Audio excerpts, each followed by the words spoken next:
have the egg ready here,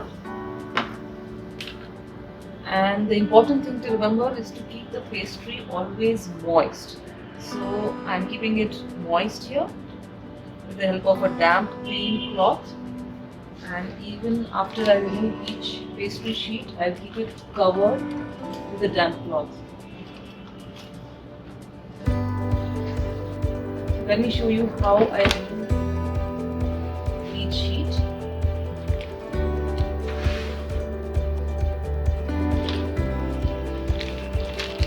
These pastry sheets come like this, and you have to take one and pull gently,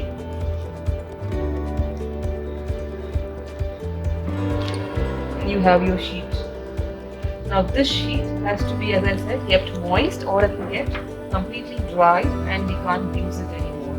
So take the sheets and keep it under the damp cloth.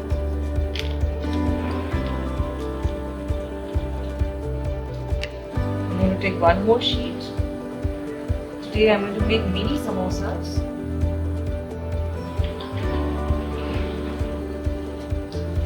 And these I'll keep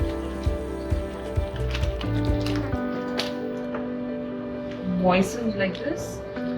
I've cut open the plastic and I put the cloth just there. These sheets that are square in shape to get long pieces. So I'm dividing these approximately into 3 pieces.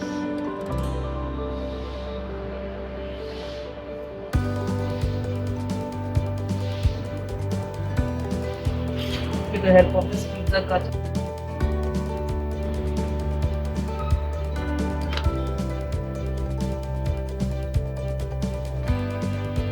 So each of these sheets equals 1 samosa. I'm going to keep these damp.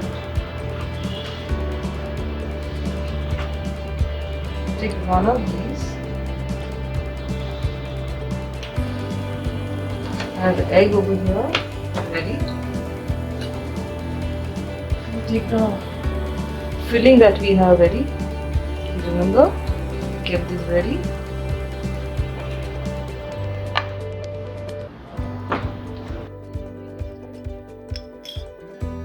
And I also have some oil.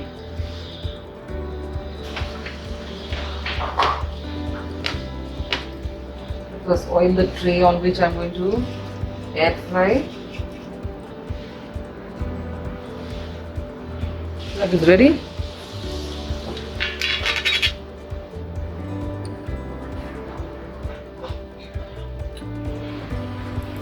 It's really very simple. All you need to do is to ensure that you stuff the pastry sheets, keep folding them, and to make sure it doesn't open out, you seal it with the egg yolk.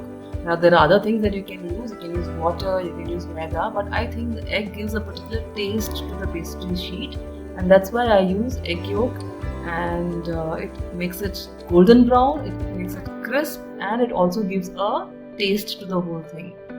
Okay, so we put our stuffing and we keep folding in neat little triangles.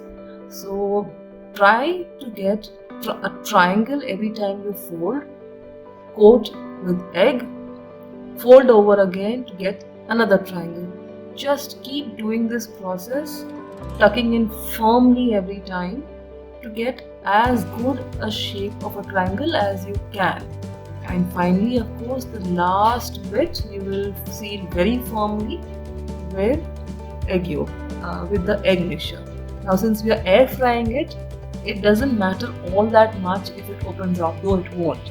But if you are deep frying this, it becomes extremely important to seal it properly, otherwise you'll have a huge mess in the oil.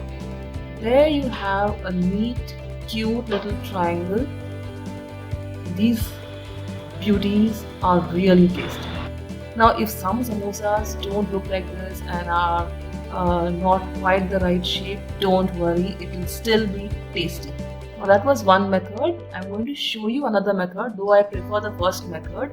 Here what you do is you make a little cone, again in the shape of a triangle, and you stuff it up as much as you can possibly do.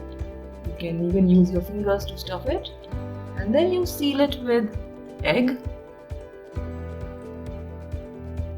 There, sealing it with egg, and similar to the previous process, you keep folding over using egg wash to get neat little triangles. So this is another method which might be quicker for some people, though I prefer the other method that I normally use. So here again you will have the samosa tucked in, two little triangles. The last possible fold will seal the samosa. Egg for the sticking purpose, make it as tight as possible. This pastry is not very delicate, you can be firm with it. And here another triangle formed. Now I'll complete the rest of my samosas. Choose whichever method you want. And if some of the filling gets spilt out, as you can see, you can tuck it in and push it into the samosa for some extra taste. There, neat little triangle. Some neat, some not so neat in my tray. That's okay, I don't mind. Everything doesn't have to be perfect, it just has to be tasty. Okay, so we brush generously with oil. We're not deep frying it, but it does require some oil for air frying. So here it is after my air fry is done. Very crunchy, very crispy, extremely delicious, and really nice to serve to guests.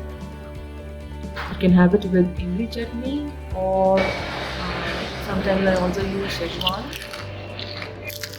Can you hear the crunch? Do try it out. Let me know. Enjoy!